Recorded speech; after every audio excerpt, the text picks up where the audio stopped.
Good afternoon, everyone, and welcome. My name is Donegan Root. I'm the Associate Director of Alumni Engagement at UNCG and a 1987 graduate.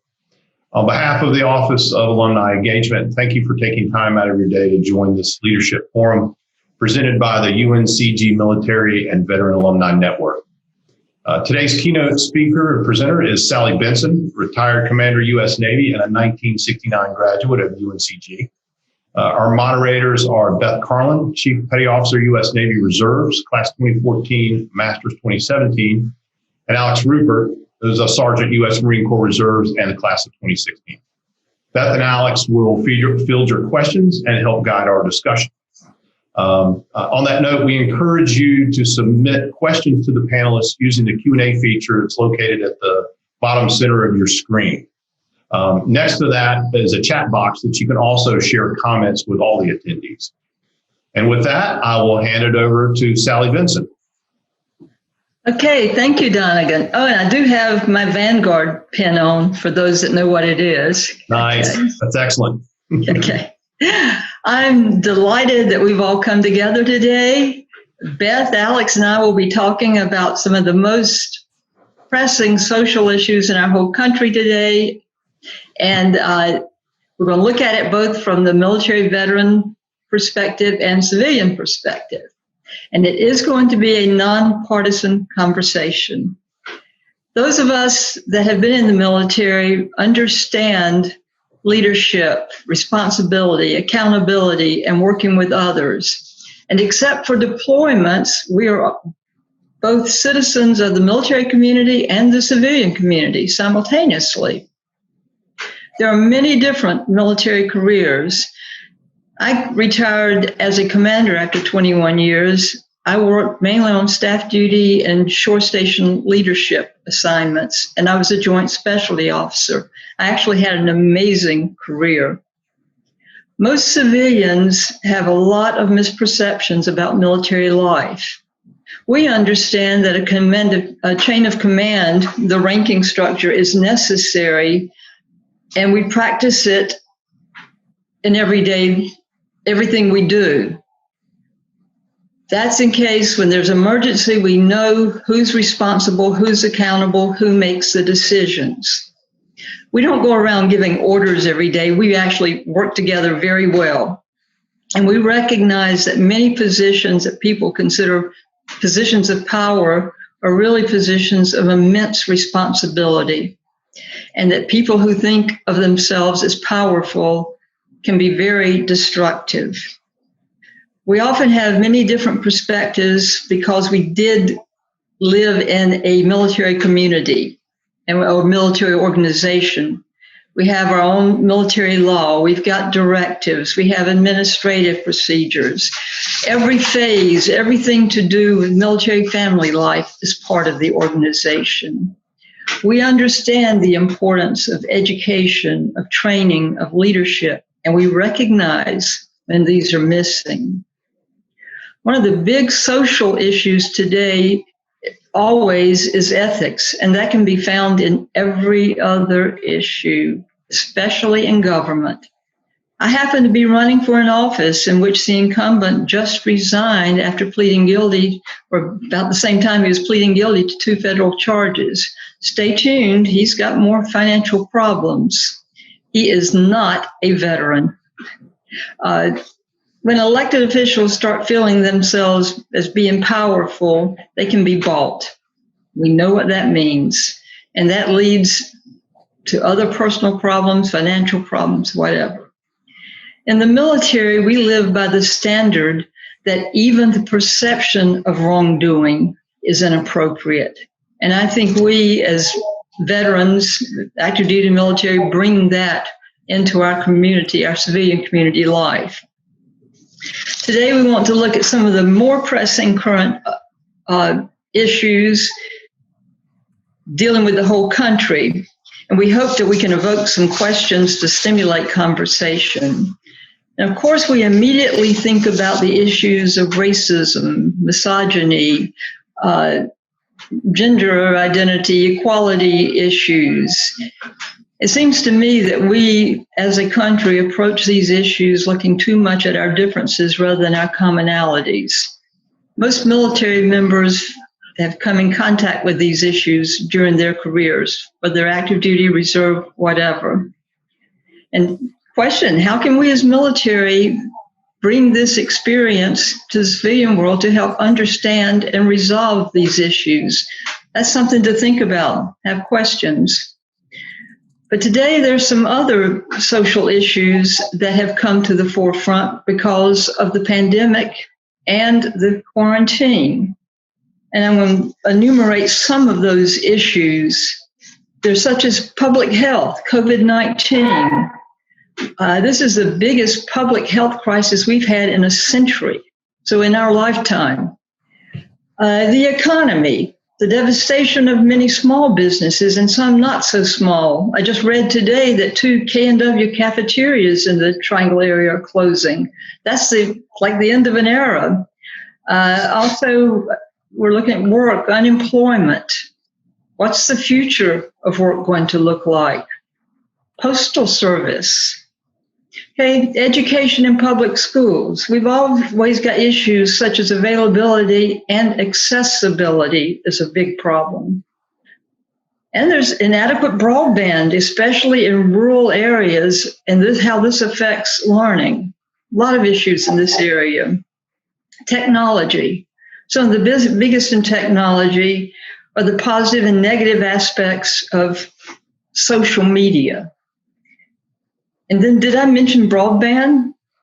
That's an issue everywhere. Voter suppression. This is an issue of accessibility for people to exercise their right to vote. And they have to be prepared for absentee voting. These issues affect all of us. The threat of the Postal Service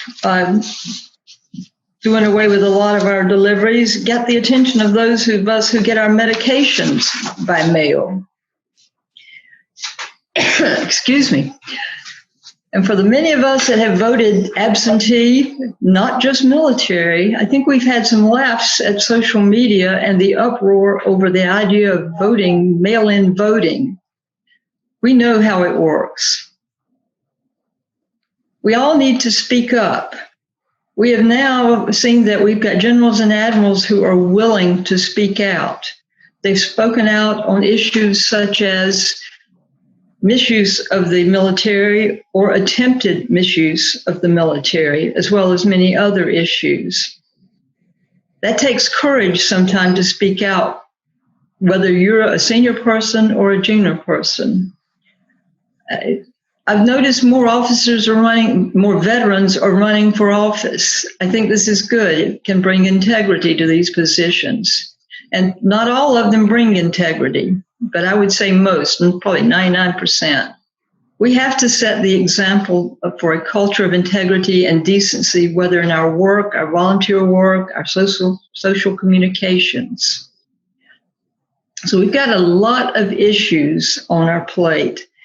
And Alex and Beth will go into some more detail on some of these issues. They've got different ideas. And Alex will be moderating our Q&A session. So we're going to let Beth go first with some things she has to add to it. We look forward to your questions. Take it away, Beth. Hi, everyone. Thank you all so much for joining. We're so excited about this leadership in the military and veteran community panel series that we're starting. This is our first event, so thank you all so much for supporting. I'll just introduce myself. As Donegan briefly said earlier, my name is Beth Carlin. I am an English alum, bachelor's in 2014, master's in 2017. I also work at the School of Nursing at UNCG. Shout out to nursing. And I am a Chief Petty Officer in the Navy Reserve. And all told, active and reserve experience, I have 16 years. So I've had a chance and an opportunity to lead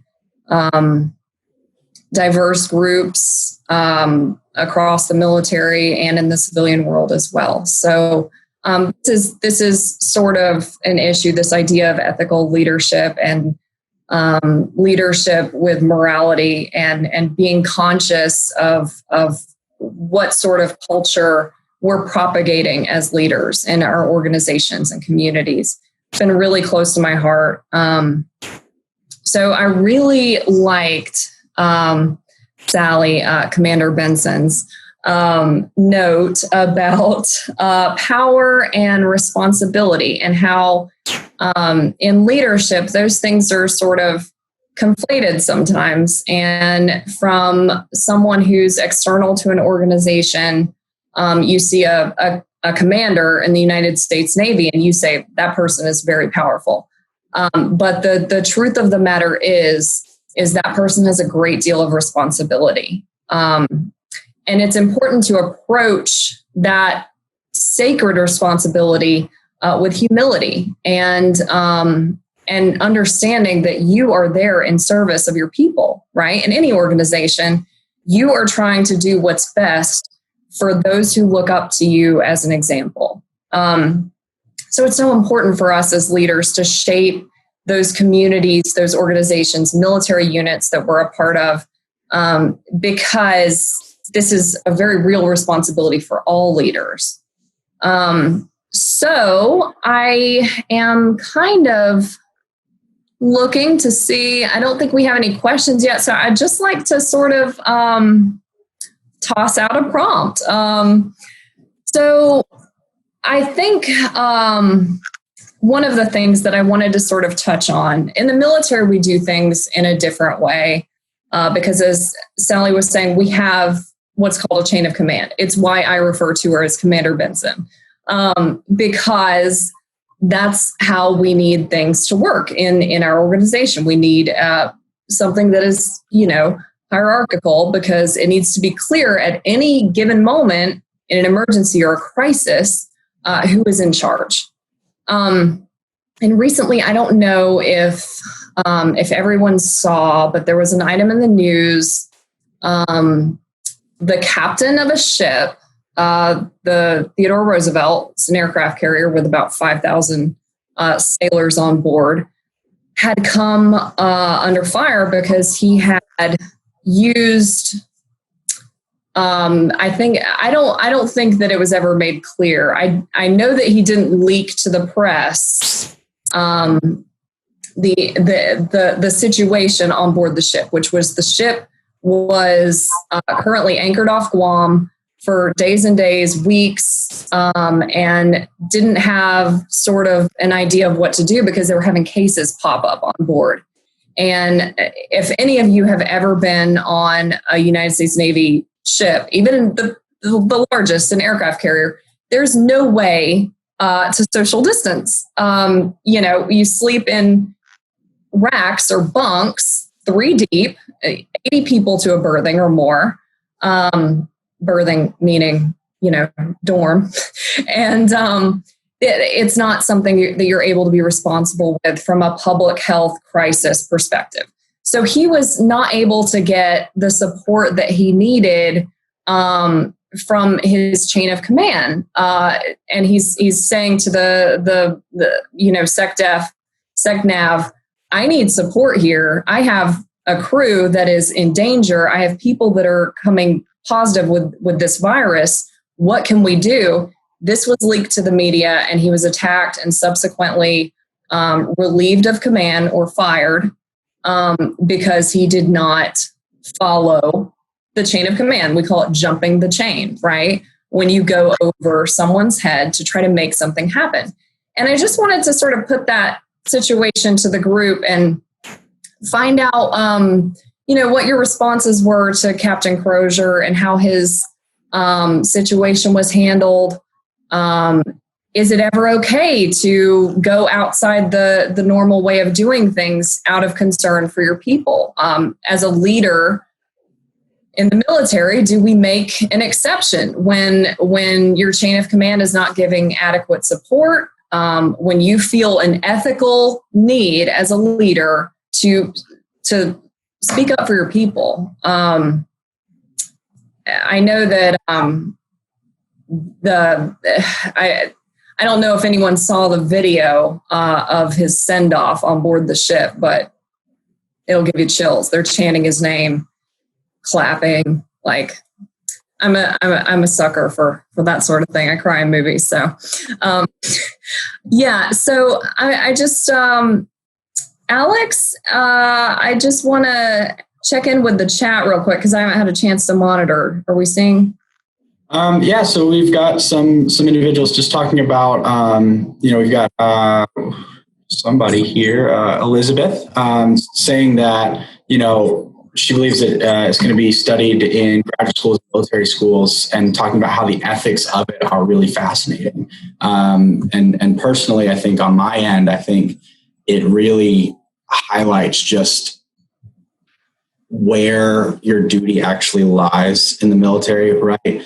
It's not a duty to just follow an order, right? It is a duty to those underneath you, and at the end of the day, your main priority is to be responsible for the people that you are, to take care of the people that you're responsible for, and that's that ethical leadership that we're talking about, right? And so it's very, very, very interesting.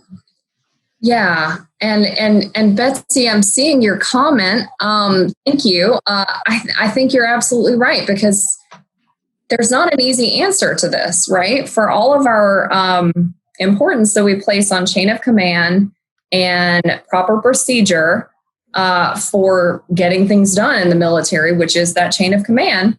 And in this case, it was the civilian chain of command above the captain of the ship. When faced with that, and when faced with a very real situation for your sailors or for your airmen or soldiers or Marines or just people in your organization, what do you speak out?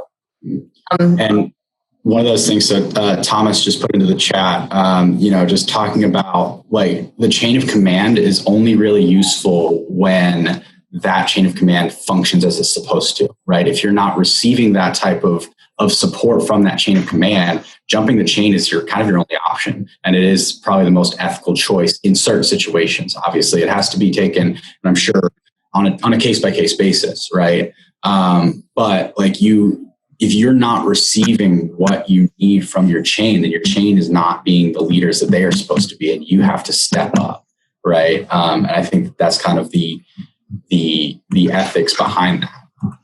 Absolutely. And sorry, Sally, were you going to say something? I was going to say, I can add to that. The chain of command, the hierarchy works two ways. It's not only bottom up, like the captain to the admiral and on up. It's from the top down. Yeah, it's like the Secretary of the Navy has no business going to the ship's captain. You follow the chain the same way down you come up.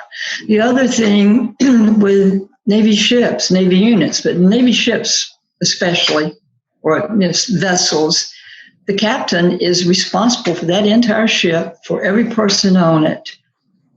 Great responsibility. Going to the media, the administrative thing, yes, and we don't know exactly what he did. I don't know the details. Did he, and probably did, contact whoever's in his chain of commands, and we've got a problem with this. Now, I've dealt with this before, that you go to the chain of command and they say, oh no, just don't worry about it, make it happen, or you can't do this or that. He can then, yes, jump that chain. If he is not getting satisfaction, at some point you have to go around. Well, at some point, if I were captain of the ship and I've got COVID-19 on the ship closed, like Beth told you, you can't social distance on a ship. I would have contacted the media. You probably didn't have to. They probably already contacted him. And you can't get away from it, because people on the ship in this day and time, when we started having cell phones, ship movements being classified went out the window. People talk. So if people are going to the media, if the sailors are talking, the information gets out. It is better to be controlled, to have the truth from the captain, than to have the rumors out there. Absolutely. I have two things. One, Thomas, your Star Trek The Next Generation reference was perfect. I'm a big Jean-Luc Picard fan. I think he's better captain than Kirk all the way, and I will argue anyone to the death that disagrees. But we also have another question that is from Beth Ann. Has anyone here had an experience with going around the chain of command? But I didn't quite understand going around the chain of command. So has anyone here had an experience that they've had to kind of jump the chain, as it were, and had to do something similar, maybe on a smaller scale? I don't have any specific instances of jumping the chain of command. What I do in my role as an enlisted leader, as opposed to an officer, is to put it, delicately, I push back on directives or orders that come down from the officer ranks to my people if I don't feel it's in their best interests. So, as in the Navy, probably in all the branches, the senior leadership, their role is to sort of check the officer leadership in the interest of, your subordinates or your junior sailors. And that's something that I have to do all the time, but I don't know that I've ever actually jumped the chain. Sally, do you have anything? Yes. I think the worst case of it was when I was second in command of our activities in Sasebo, Japan. And we had a captain come in that I had been told ahead of time that there were problems with him, but he was one of those that had slid through somehow. He was not respected by the Japanese people. He was eventually administratively made to retire.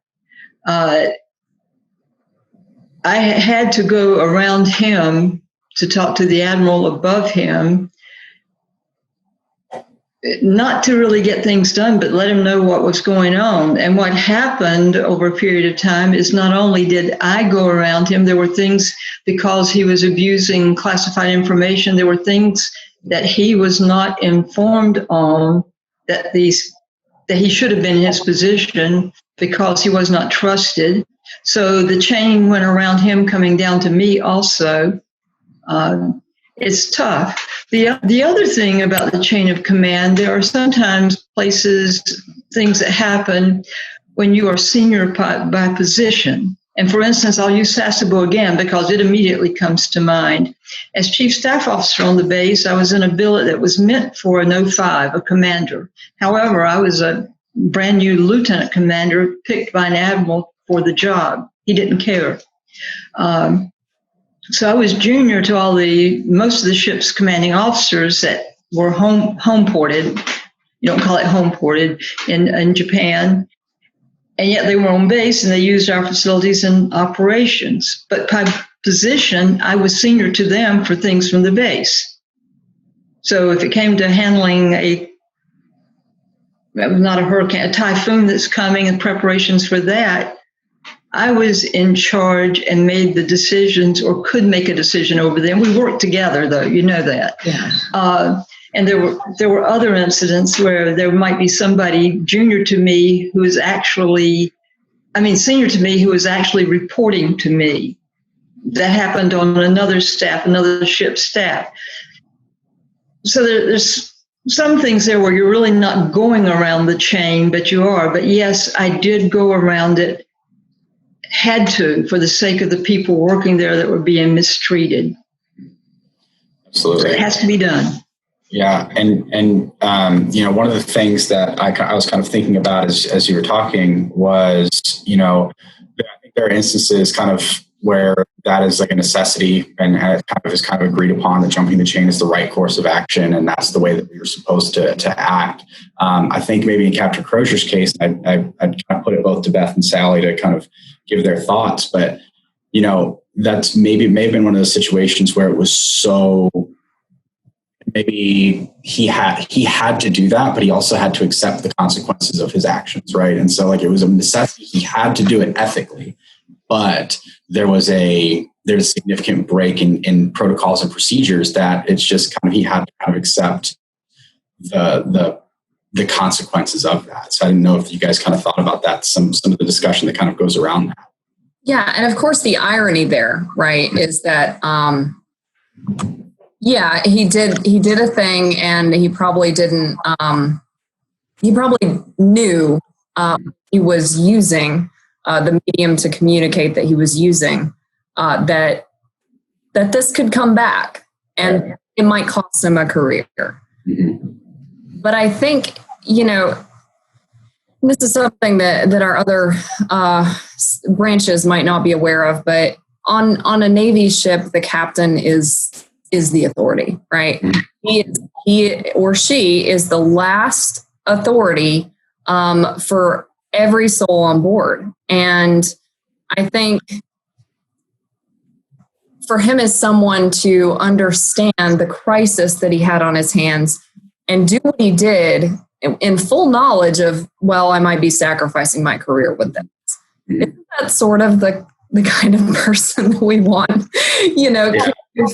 our men and women who are upholding the Constitution, defending our freedom?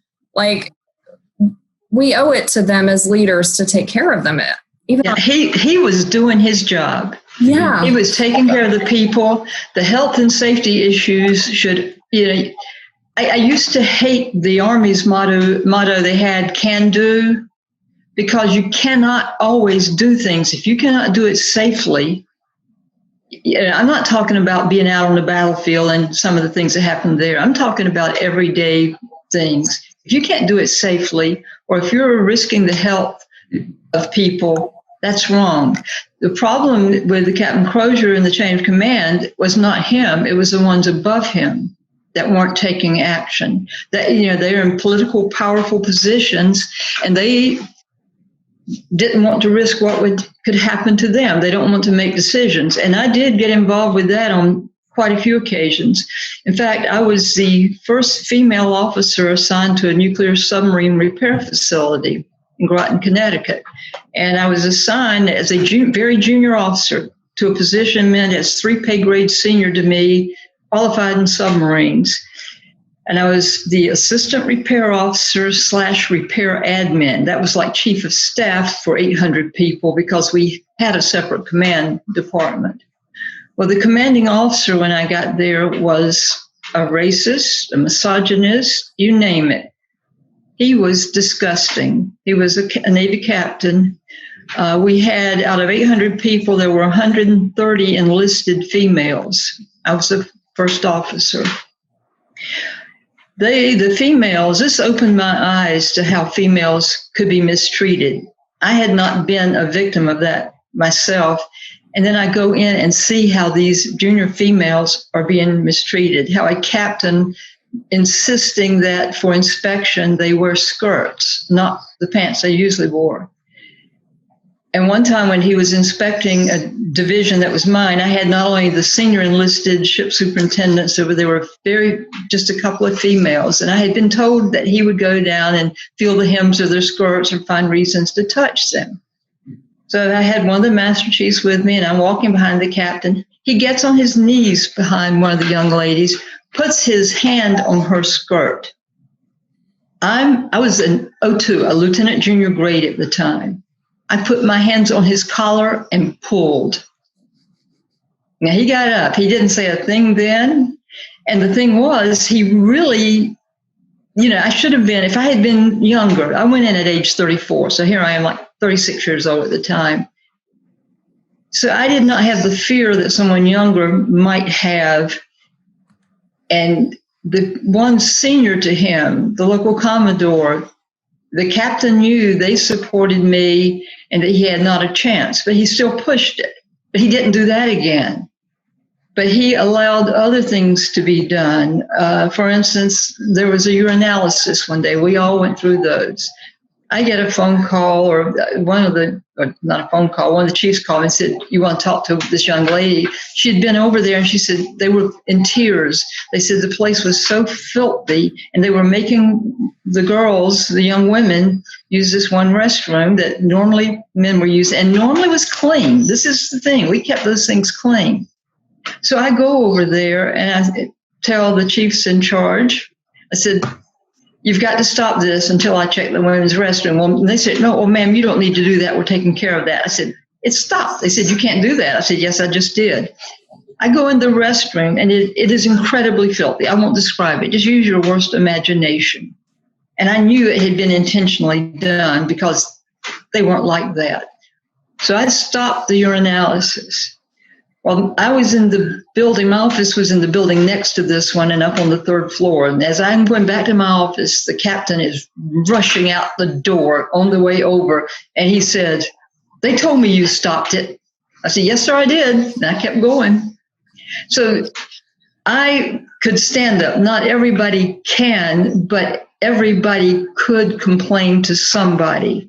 And that's sometimes a problem with the chain of, it's a problem, and it's good with the chain of command, is we have to make sure that people know that if the problem is the one senior to you or the ones you're working with, you can go around them. If you go around them and it's a problem, go see the chaplain, go see the doctors, go see somebody that's going to come back to us. Somebody is going to handle that problem. Now, hopefully things are much better today. Military changes.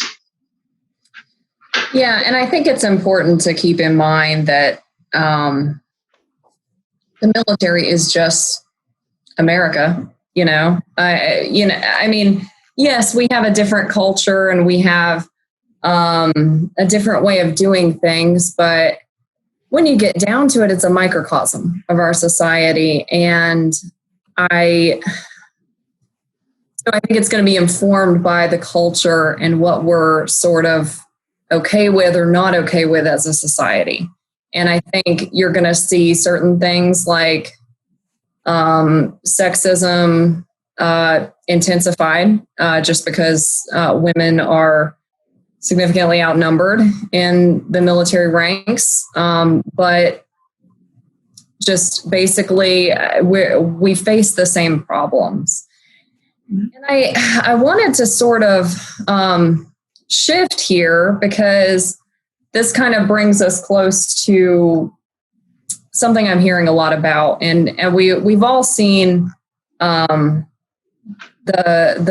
news coverage of protests and events of racial injustice going on around the country, and so I want to kind of talk about racial discrimination, but also discrimination in general in the military and how we can deal with that as leaders. So when the protests first started happening, I heard a lot of talk in military communities about denying differences in race or gender or that sort of thing, and just sort of smoothing it into one sort of homogenous, well, we're a brotherhood, we're a sisterhood, we take care of our own, and we don't see color. And that might be familiar to some of you as a sort of counter to the problem of racism. But I would ask what people think about that, because if you as a leader have someone in your command or in your organization who comes to you and says, I feel discriminated against. If you just look at them and say, well, there's no such thing as male, female here. I don't see color. Isn't that sort of just tossing out their complaint and diminishing it and opening up even an accusation that they're being too sensitive, right? I mean, I think as leaders, we have sort of a sacred duty to those that we are in charge of leading. And in the military, we're ultimately the final sign-off on their career, whether they advance, whether they stay where they are, whether they get desirable duty really kind of everything. So I think we have a responsibility to our people to like Betsy just said, to act when there's any discrimination in the workplace or even the perception of it. What do you guys think? So go ahead, Alex. Sorry. Well, so what I was gonna say is Beth, I think you kind of described it best, is that the military, like at the end of the day, we're all Americans and we're just a microcosm of society, right? And I was actually just reading an article earlier this week about Secretary of Defense Esper. He has made it, a directive that they're not going to include promotion photos in any type of promotion packets and things like that. And what they saw was, and because the Army had already been doing this, because they did a study back in 2018 showing that women and minorities get better ratings when that is not, when those photos are not included in those packages, right? So when people say, oh, I don't see color, or male, female doesn't matter, blah, blah, blah, it downplays the fact that this is something that happens, right? And it really makes people feel like, again, you have these, you're perceiving these issues, but don't worry, it's not real, right? And it's this almost gaslighting effect almost, it's very frustrating for that individual to have to deal with and live in that scenario. Yeah. And I think a lot about, I know I have had sailors in my command come to me and as a leader and say, hey, Chief, what do you think about all this? And I can't choose in that moment, like they're coming to me as a leader. It's not something that I might necessarily feel super comfortable talking about, but it's kind of my responsibility to get comfortable really quickly in order to honor their experience. And when I have people telling me, when I go out and I'm in uniform, I like in public, I feel safe. And then when I take the uniform off, I feel like a different person. I could absolutely see that being the case. Mm-hmm. Well, I want to talk about that because I saw somebody in the chat box made a comment about the difference between a manager and a leader on something else. You have to, if you're going to be a leader, you've got to talk about the issues and you have to be honest with yourself. And we don't have to say we're colorblind or we don't see this or that, because we all are who we are. And at several commands where I was, we would have an annual festival to celebrate the ethnic backgrounds of everybody. And we had so much fun with those. And one of the things, and this can relate to other issues too, one of my jobs, I was commanding officer of a training center for sailors right after boot camp. It was their first in-rate training down at Meridian, Mississippi. And this for those going to different ratings like admin, computers, religious specialty, ship servicemen, just all kinds of things. And we had Marines also. Well, for the sailors, when they came in, there was a 2-day in-dock period. These are brand new. You know how it is to go to the basic school or boot camp or whatever. So they would get an in-dock on about what's going on, where they were with their life in Meridian, and about Navy things, and different ones would talk to them. Sometimes we'd have 20 come in at a time. Sometimes it'd be 120. Well, I made a point of speaking to each group. There was rare occasions that I didn't, because I stayed put. I didn't travel a lot. One of the things I would tell them, and when we were there, it was right after the Navy ship had the terrorist attack in Yemen, and we lost several sailors. You'd look at a room full of people, and you would see all shades of white, gray, yellow, black, brown, men, women. We even had people that you can enlist if you're not a citizen. So we had people from other countries who had come to this country to enlist and become a citizen. So quite a group. And some of them had grown up never working together with others, or first time they'd seen somebody that had from outside this country. And one of the things I would talk to them about is that we all have to get along together, and that the chiefs, the master chief, are talking about a shipmate is a shipmate is a shipmate. That's what you are. And I would talk about you're here with people of different cultures, different races. Some of you grew up and it's no big deal because you grew up in a city. You might have grown up in D.C., but if you grew up in the Midwest on a farm, or I had one from West Virginia that said, we didn't have any black people in our area. Yeah. I said, think about this attack on the ship in Yemen. You hope something like that won't happen, but someday you could be in a position where there's a terrorist attack, or maybe it's just somebody, you're drowning, you fell overboard, or a fire on the ship. Anything can happen where your life is in danger. And somebody reaches out a hand and they're going to save you. I said, you do not look up and go, excuse me, are you black or white? Are you male or female? Are you Christian or Baptist? Or are you Muslim? I said, you won't even ask if you're gay or straight. I said, because it does not matter when that person can save your life. And I said, I say these things at the same time that we were under the don't ask, don't tell. I said, I know that. I know more about it and handling things than you do. I said, yes, the admiral for whom I work knows that I tell you this, and he says, go for it. General Shelton knew it. I said, you can tell me you're gay all day, and I'm not doing a thing about it unless there's misconduct. That's a whole different issue. So a lot of it's a matter of being honest with people. But yes, when somebody comes that they're complaining, thinking, and I've got another story, I guess we've got time. Mm-hmm. If somebody says, I'm being mistreated because I'm black, you don't go, well, I'm colorblind, blah, blah, blah. That's not the issue. What is happening? Why are they being mistreated? When I was executive officer of a surface ship repair facility with like 700 people, the detailers the sign officers called me one day and said, we talked to the admiral, we've got a young woman we'd like to send to a billet you've got. They happened to be admin officer.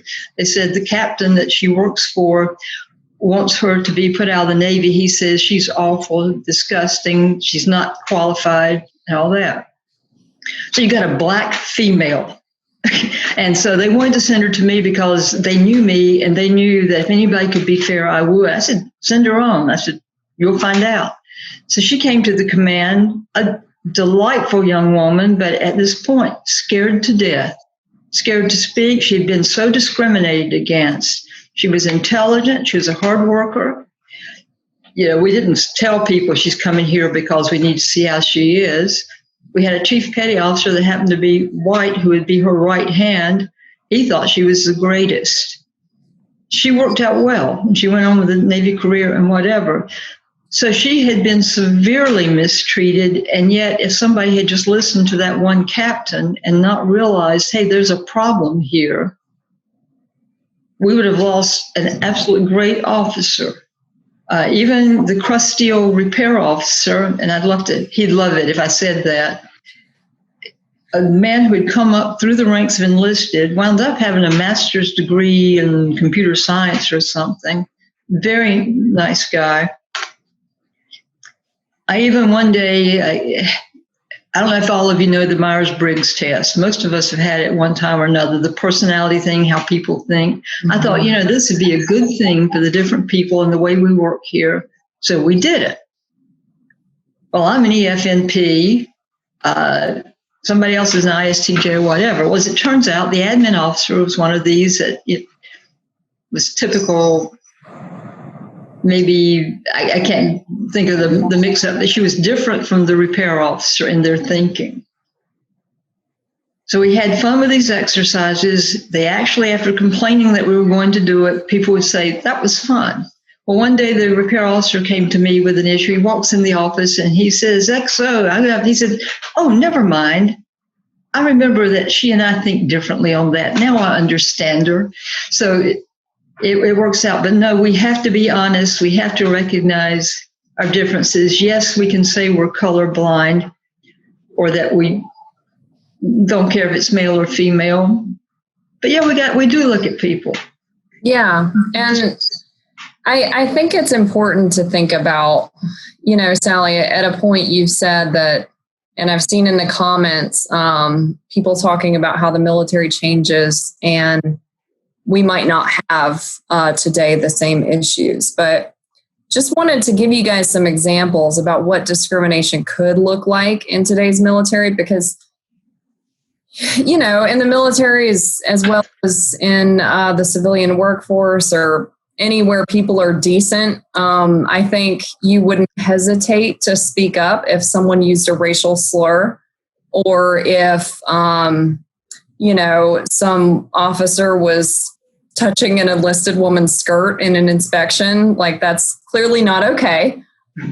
But there are just, I'll give you some examples from the perspective of leadership. So in one instance, talking about racial discrimination, I have seen a senior leader question whether or not a junior sailor was playing the race card in making a complaint. And I really just want to say that suggesting that is not, it's a racist thing to suggest, because not only are you diminishing your person's complaint and sort of tossing it out and saying that's not real, you're not being discriminated against, but you're also sort of giving them sort of a privilege, right? You're saying they're more privileged than you. Like, not only are they not being discriminated against, but they also have a card they can play. And that goes with the woman card too. Like, and so I think that sort of thinking is really problematic. And, you know, that might be an example of sort of a subtle form of discrimination you might see. I don't think anyone is going to be using racial slurs in meetings with leadership, but you might see something like that. In terms of sexism in leadership, I can say when I was a young first class petty officer, that's an E6 in the military, I was appointed as LPO, leading petty officer of my unit. And it was a good old boys club. And so I remember sitting in my first performance evaluation review for that position, for the command at the time. And I had just had my son, not just, he was about a year and a half at the time. And it was put to me as a question in the performance review whether or not I felt that I could do the job, because, you know, we know you have a baby. We know you're a mother now. If this is too much, you know.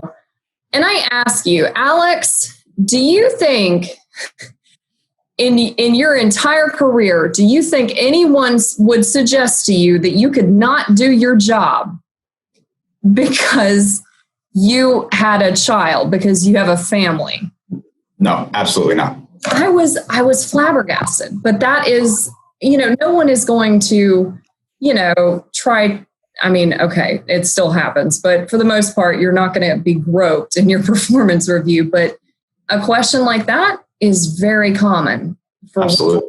In the ranks. Absolutely. I did want to, that's something that I've, had to realize just going throughout this whole process of me being in the military and the being a upper middle class white male, right? That's I have to realize that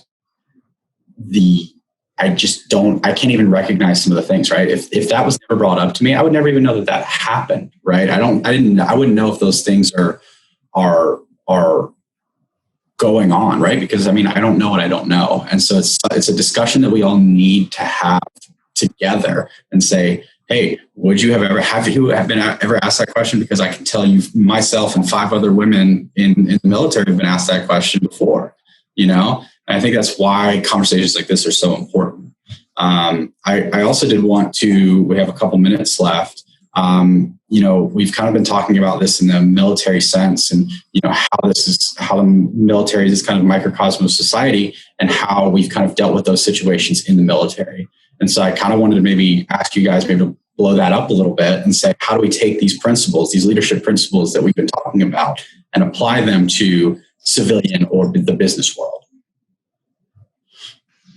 Okay, I can speak some on that. I think when you go into the business world, if you've got a military background, you become more aware of the whole person of your employees rather than just the employee you see at work. Because in the military, we were responsible for the whole person. We knew about their families. We made sure they were taken care of, had access to medical care. There were social services. We handled a lot of the social service issues. You're overseas, you have to have everything there to handle child abuse, for instance, or misconduct by dependents.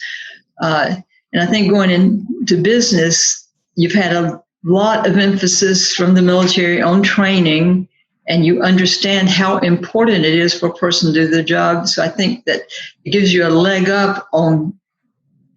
I look at the administration, the management systems analysis that I took, of looking at the whole thing and working with people.